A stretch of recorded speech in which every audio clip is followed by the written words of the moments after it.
прекрасен. И след като според теориите на Маслоу задоволихме основните физиологически нужди, да продължим нататък с едно леко, приятно, интелектуално обогатяване в различни сфери. Ще си поговорим за лидерство като явление, за нетворкинг като дейност и за личностно израстване и как да свързваме трите неща. Държа да отбележа, че нито една от идеите не са много оригинални, всичко са от различни източници, четени, така че се надявам да ви бъдат максимално полезни и синтезирани. Като за начало да обърнем внимание какво представлява лидерството. Също така искам да ви попитам колко от вас знаят английски, поне мъничко. Добре, благодаря. Радвам се, това беше отговора, който се надявам да чуя. Защото слайдовете и някои от термините са на английски, а при превода на български се губи все пак от значението, предпочитам да запазя оригинално. Така, първо лидерството, ще си поговорим на лидерството като явление, не само като формално лидерство, понеже някои от вас все още сте студенти и предполагам нямате намерението или идеята веднага да започнете бизнес в голяма компания да ви назначат като CEO, като най-главния изпълнителен директор, а започваме от някакви по-ниски позиции. Но лидерството не е само формално, а имаме и неформални лидери, каквито предполагам повечето от вас ще бъдат, щом сте достатъчно инициативни да се спокойнете и да се обогатявате. За тези измерения на лидерството ще си говорим за лидери, които създават зад себе си не подчинени хора, а които създават лидери зад себе си и се стремат да прогресират по този начин. И другото свързано към това е нетворкинг. Тук има компютърни специалисти, доколкото знам, но нетворкинг няма нищо общо с компютрите. Нетворкинг последните 4-5 години много взе да се говори за това в София, за това по темата за нетворкинг, а също така нашето събитие, което в момента организирано тук, е типичен пример за нетворкинг евент.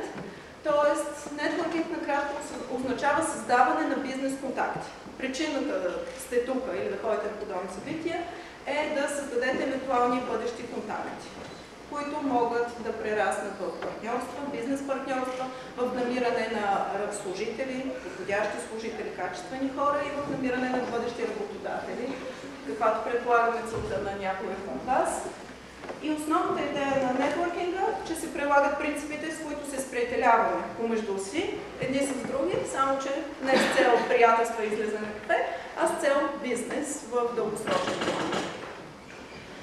И също така, тези два термина, нетворкинг и лидерство, ще ги свържем с 7-те навика на високоефективните хора, които може някой да е чувал, на доктор Стивън Колби, психолог, известен, с много качествени лекции, който, за съжаление, от миналата година няма шанс да прави повече лекции.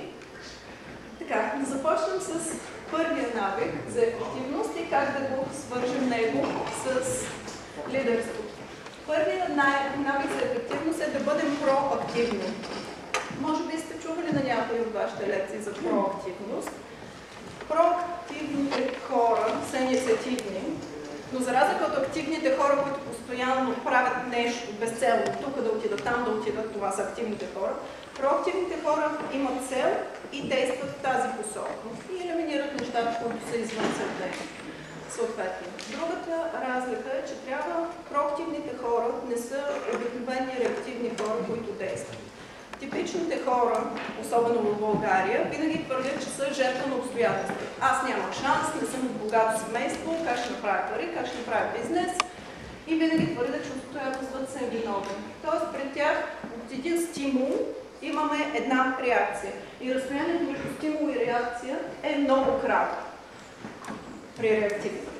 Реактивните хора са тези, които, примерно, ако ги удариш, веднага ще те ударят. Това е реакция, която е веднага при някои хора. Но за да бъдеш проактивен, означава да осъзнаеш, че има огромно разстояние между стимула и реакцията. Това огромно разстояние всъщност е нашето право на избор. Когато нещо ни се случи, когато ни се даде някакъв шанс, преди да реагираме по начина, по който реагира стадото, всички останали хора, имаме тази свобода да избираме. И нашия избор може да се базира на много неща. Може да се базира на собствена воля, да бъдем по-различни, да не правим каквото правят другите. Може да се базира на съвест. Примерно в примерчето, което дадах. Ако някой ви удари, вие да ударите. Да, но вашата съвест, вашите принципи ви казват, че, да речем, момиче ви удари, че никога няма да ударите момиче. То ще ви спрат и няма да направите тази реакция. Ще помислите за по-интелигентен отговор. Тук може да използвате вашето въображение, за да изберете не само един възможен отговор на проблема, а няколко по-различни отговора. И също така да сте наясно със себе си, със своите качества, предимства и недостатъци. Връзката на това с лидерството е, че лидерът трябва като личност да бъде пример за останалите и точно това ни помага да изграждаме взаимоотношения, необходими ни в нетворкинга, с които можем да създадем по-трайни връзки с хора, на които да имаме достатъчно доверие и в бъдеще да правим бизнес с тях. И вторият навик за ефективност е още от началото да знаем какво искаме. Да започнем с идеята за целта. Какво искаме да постигнем в крайна сметка, къде искаме да бъдем и да отидем. Защото, както се казва, ако един кораб не знае къде отива, само ще се носи по течението напред-назад и цялото пътуване става безмислено. Вие сте на идеалната възраст, повечето от вас, преди 70 години, за да можете да си поставите цели, които да постигнете. Като много важният момент, когато поставяме основни цели, които искаме да постигнем в живота, в кариерата, е да не си поставим една цел. Да не кажем, аз искам да бъда най-успешният бизнесмен на света, да направя следващия Microsoft и така нататък. Да не си поставим една цел и в нейно име да жертваме всичко друго, като семейство, здраве, щастие и така нататък. Целите, това, което предлагат психолози, е всеки човек в един прекрасен слънчев ден, като днешния да речем, да седне на спокойствие и да се изясни какво иска във всяка една сфера от живота си. Какво иска да постигне в сферата на семейството, какво иска да... колко деца иска да има, 1, 2, 3, 5, ферма. Какво иска да постигне в взаимоотношенията с любимия човек, ако няма такъв, какъв любим човек иска да си имам, какво искате да постигнете по отношение на пари, какъв доход желаете да имате до края на живота, кариерата си, не утре и други ден. Какво искате да постигнете като професия? Дали да е професия, която ви доставя удоволствие, дали да направите по-креативна фирма, по-голяма фирма, като вещи, какво искате да притежавате, колко яхти, колко вили на Хаваите и така нататък. Като удоволствие, и които искате да изпитвате, и като приятелства, които искате да имате, какви хора искате да имате като приятели около вас, какви искате да са взаимоотношенията ви с враговете евентуално. И последно, но не по важност, е характера, който искате да изградите. Всички си имаме предимства и недостатъци, никой от нас не е перфектен, обаче знаете какви качества на характера са необходими да си постигнете целите.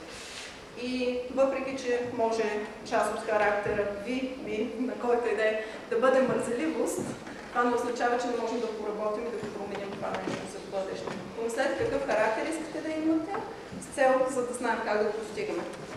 Връзката между това и лидерството е, че един лидер на всяка компания, а и всички големи фирми, ако сте се интересували, имат подобна мисия на фирмата. Знаят какво иска да постигне фирмата. Готови са да променят продукта, дори и сферата на дейност, с цел да се постигне мисията на фирмата. Дали мисията ще бъде по-близки взаимоотношения с клиентите, отговаряне на нуждите или каквото и да е. Всички големи и наистина преуспели фирми имат мисия на фирмата във всички сфери на бизнеса. За нетворкинга трябва да знаете какво искате, за да може да вървите към целите си. Тоест, като знаете с какви хора искате да се сприятелите, за да можете утре да стартирате ваша собствена фирма, ще излезете в такива среди, в каквито може да се срещнете с подобни хора. Няма да отидете в кварталната кръчма, ще отидете на подобни събития като днешното, за да се запознаете с някой, който би могъл да помогне за бъдещето ви. Следващият навик е да поставяме първите неща на първо място.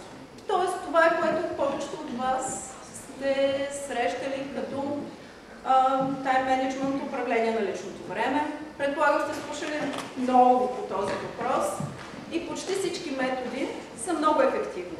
Единствената предпоставка за тяхната ефективност обаче е да ги изпълним. Не само да чуем как аз седа тук и говоря или да ги прочетем в книгата, а да седнем и да ги направим. Първият най-често срещан метод за управление на личното време е списъци с неща за правене. Прибираме се сега, чака ни цяла седмица, правим се списък, 20 неща, 30, 50, какво имаме да свършим и започваме да действаме. Но това напоследък се доказва все повече и повече е един от най-грешните методи, защото липсват приоритети. По този начин се залъгваме, очертах нещо. Едното е било да си обуя обувките, другото е да ги събуя, третото е да някой друг да каже нещо. Съответно, този метод не действа поради липса на приоритети. А затова в някои от книгите и обученията на Стивън Колви за тайм менеджмент се използва един метод много приятен за организиране на личното време, който може да бъде прилаган за седмичен план. Той е от няколко стъпки, като първата стъпка е да си определите какви са вашите роли в живота. И за всяка една роля, която имате, да си поставите по една цел за едната седмица. Например, вашата роля като студент, си поставите цел едната седмица да отида поне на 2 лекции. Имате лекции, но на интересните и полезните. Следваща роля като приятел. Да звънна поне на един мой приятел, да излезем, да пием кафе, бира, няма значение. Поддържате си приятелството по този начин. Имате роля на синове и дъщери. И в тази роля може да си поставите за цел да посетите родителите си веднъж или поне да им звъннете по телефона, за да се разбере. И така са всички едни роли. Роля на любим човек, на съпруг, на съпруга и така нататък. Какво може да направите през идната седмица? След като си определите тези роли, следващата част е да ги подредим по приоритети. И това, което много често се предлага, подреждането на задачите в следната матрица. В самите квадратчета слагаме задачите. На целия първи ред слагаме нещата, които са важни за нас, а на целия втори ред нещата, които не са чак толкова важни. Можем да живеем без тях. В първата колонка поставяме спешните неща, а във втората колонка не толкова спешните. И трябва да разпределим всичките задачи по тези приоритети, които имаме тук. Като след като разгледаме задачите, така сме ги подредили, вече имаме по-ясна представа какво да свършим, дали нямаме прекалено много неща за вършене, особено за хората, които са в сферата на бизнеса. В първата задача това е така нареченото потушаване на пожари. Там са спешни неща, които ако не ги направим, ще ни изгонят, изгонят, имате да предадете курсова работа, няма начин, трябва да се направи нещо спешно веднага. Тези са важни и трябва да бъдат направени възможно най-скоро, няма измъкване. Нещата, които не са толкова важни в този квадрант, но все пак са спешни, това са нещата, които ни предават чувство за значимост. Нещата, които ако имаме списък с правене, ще ги зачертаем, но не ни помагат по никакъв начин да дългосрочен план. Това са неща, като, например, да отида и да си направя супер страхотната нова прическа за момичетата и така нататък, които не са толкова важни, но да речем, че е много успешно за момента. Нещата, които ни карат да се чувстваме, че правим нещо, но в дългосрочен план можем и без това нещо.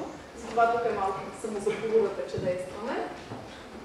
В този квадрант, най-интересния, нещата, които нито са спешни, нито са важни.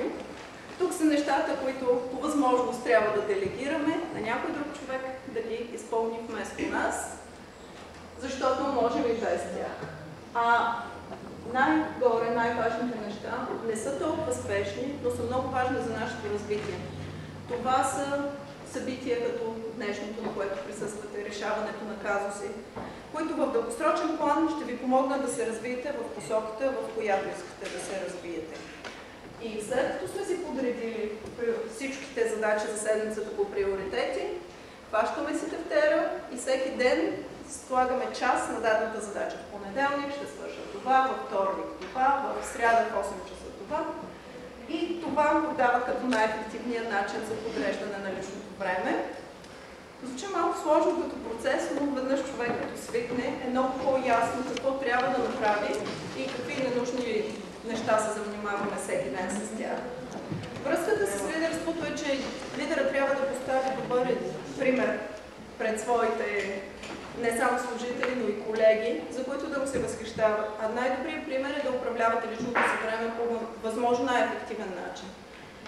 А когато управлявате личното си време по ефективен начин, имате време за нетворкинг, имате време да излизате на събития, на които може да срещнете бъдещите си работодатели, бизнес партньори и така нататък. Свободно време за целта. Следващият навик е свързан с тази картинка, понеже е малко светло, искам да питам, забелязвате ли нещо особено за ученца? Че? И двамата са победители. Да, и двамата носят златни медали. Това е идеята, да търсим винаги положение, при което всеки печели. Когато водите бизнес преговори с някой, когато спорите с някой, да търсите вариант, при който и вие да печелите и човека отсреща.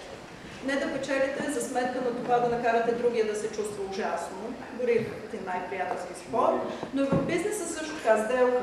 Една почтена бизнес сделка винаги си е по съотношението печеля-печелиш. Вие давате на човека някаква стока, качество, услуга, по което той има нужда и е доволен и щастлив и получава тази качествена услуга, а той ви дава пари и вие забогатявате финансово. Всички страни печелят. Това е нещо, към което би трябвало да се стремим в подобен тип взаимоотношения. Връзката с лидерството е, че един добър лидер, било то формален или неформален, не трябва да потъпква другите хора, а трябва да зачита мнението и да се старае винаги по някакъв начин да печелят и другите около него. А при нетворкинга това е най-сигурният начин да се създадете приятели. Може да сте се запознали с някой човек преди 5-10 минути и в разговора, ако бъдете поставени в някакъв конфликт и ситуация, при което има начин вие да си наложите мнението, но ако намерите вариант, при който и двете страни печелят, веднага това ще помогне за създаване на по-трайни, по-солидни взаимоотношения. Държа да отбележа, че вариантът, който по типичната българска народна психология се счита за добър, не е толкова ефективен за бизнес за 21 век. Вариантът, при който казват по-умния отстъпва. Компромисът е вариант губя, печелиш. И по този начин нямате никакъв кураж и не напредвате по никакъв начин, ако трябва и да правите компромис с себе си за сметка на другия човек, другия партньор.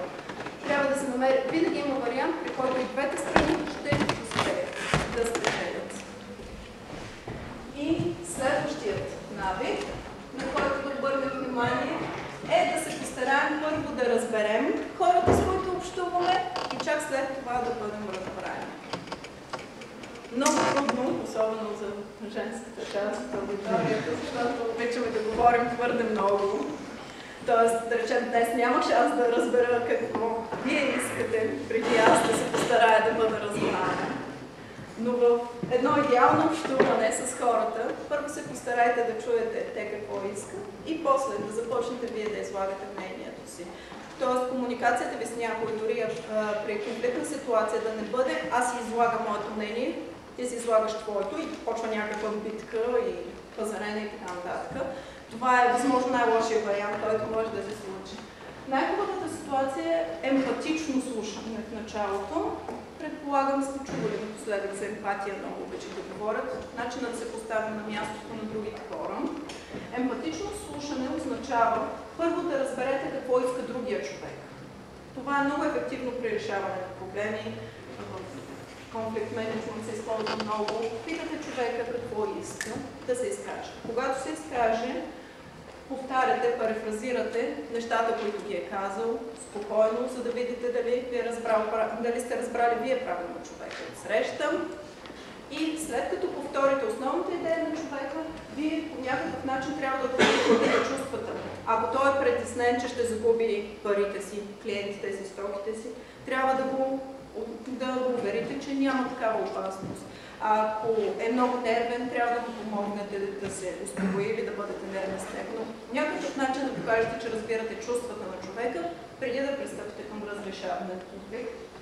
Това е изключително важно при нетворкинга, точно както казахме, за създаване на бизнес партньорства, защото целта не е да имаме еднократна сделка или еднократни взаимоотношения с някой, а да можем да изградим нещо по-трайно в бъдеще и за целта трябва да покажем на другия човек, че го разбираме, за да създадем доверие в него. А при лидерите това е много важно точно при работата с подчинени и с колеги. Винаги има някакви конфликти и това е един от начините да бъдат решени. Следващият навик е свързан с синергията. Термин в различни сфери, който го има. Най-близкият вариант на български, който на мен ми харесва, е творческо сътрудничество. Творческо сътрудничество са взаимоотношения, при които 1+1 не е равно на 2, а е равно на 200. Да речем в типичния пример, академичното гребане, един от най-хубавите спортове. При него в лодката, ако един човек, всеки един от екипа, ако сам гребе в лодката, тази лодка ще финишира за 20 минути.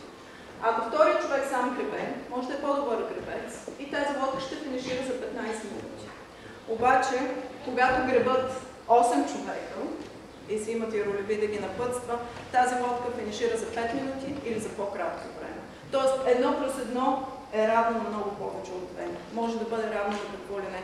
Когато хората в екипа имат атмосфера на творческо сътрудничество помежду си, тогава се постигат най-добрите резултати. А творческо сътрудничество се постига чрез зачитане на разликите. Не да търсим да правим бизнес с хора, които са като нас, спокойни, или ние, ако сме организирани, да търсим други организирани хора, а да търсим хора, чието различия ни допълват нас по някакъв начин. Да речем, лодката тук, ако обърнете внимание, има 8 гребла и 8 човека. Първият човек е с ляво гребло, втория с дясно гребло. Тоест, първият допълва втория. Те са различни, имат различни сили и качества, но се допълват едни други, за да могат да работят в синхрон за постигане на общата цел, финала, какъвто и да бъде той.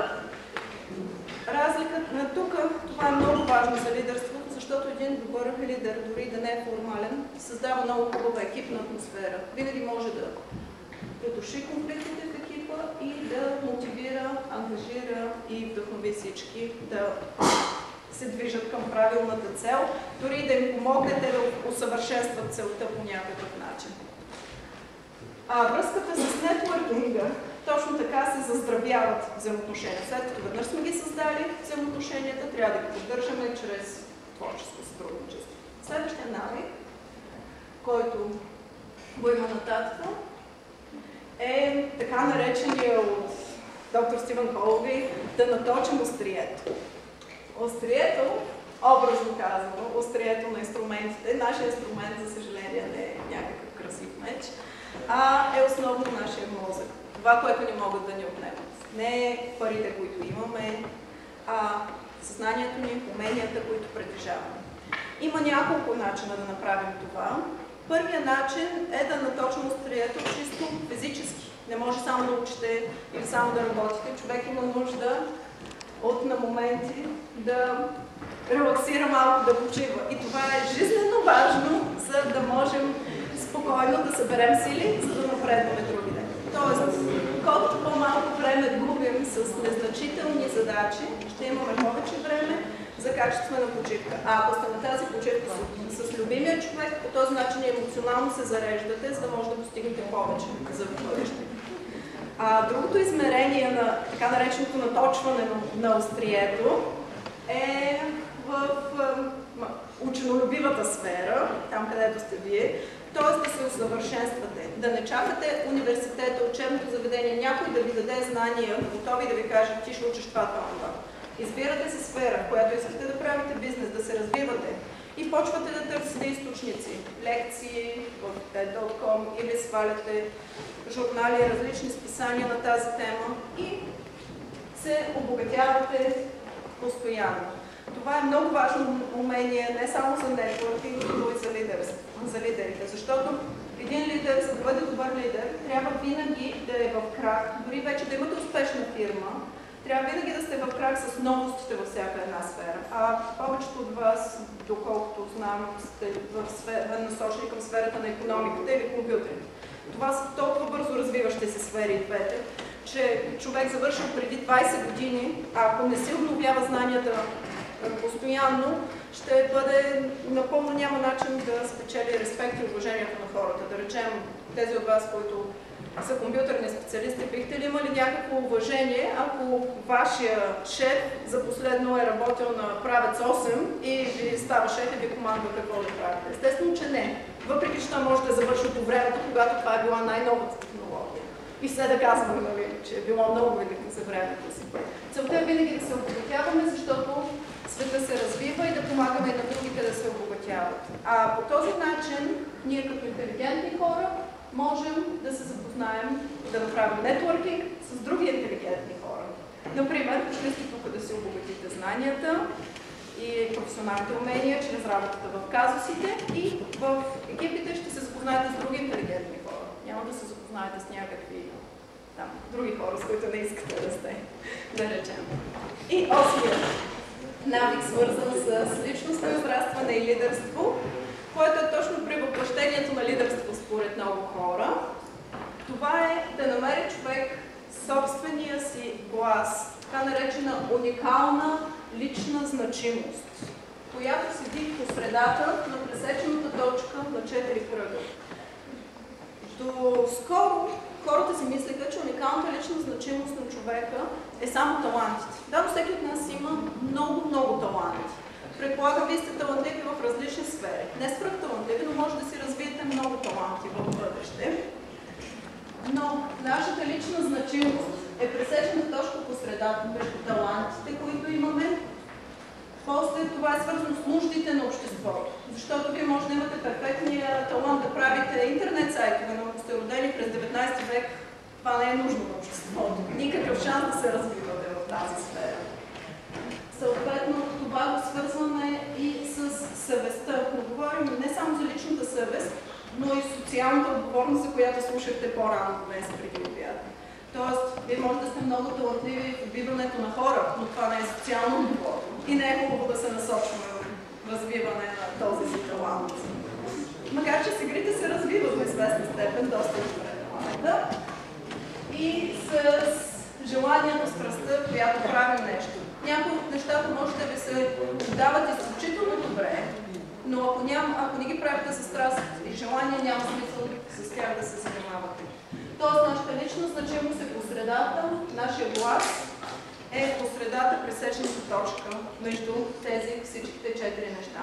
А истинският лидер, това, което прави, е да намери значимостта във всеки един от хората от екипа си. Тоест, ако вие даже успеете да откриете не само във вашия екип, но и в вашия бъдещ или настоящ шеф, този талант ще помогнете много на този човек да израсне като личност, като професионалист и за това ще бъде вечно благодарен и по този начин осъществявате успешен нетворкинг, за да заздравявате отношенията с същия човек. И това са 8-те основни навика, свързани с лидерство и нетворкинг.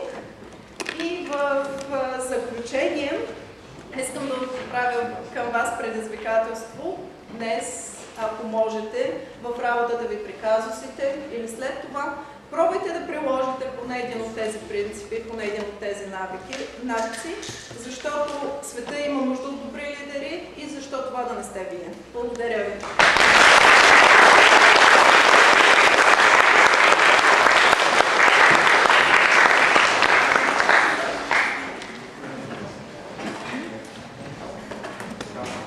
Дойде време да се